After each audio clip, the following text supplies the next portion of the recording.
في عدادين اللهم حجل لوليك الفرج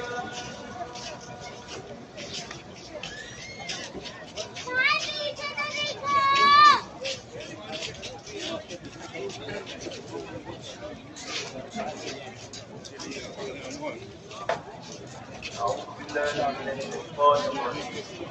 بسم الله الرحمن الرحيم إن الله وملائكته يصلون على النبي يا أيها الذين آمنوا صلوا عليه وسلموا تسليما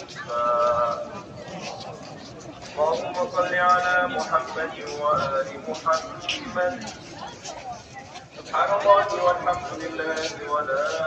إله إلا الله والله أكبر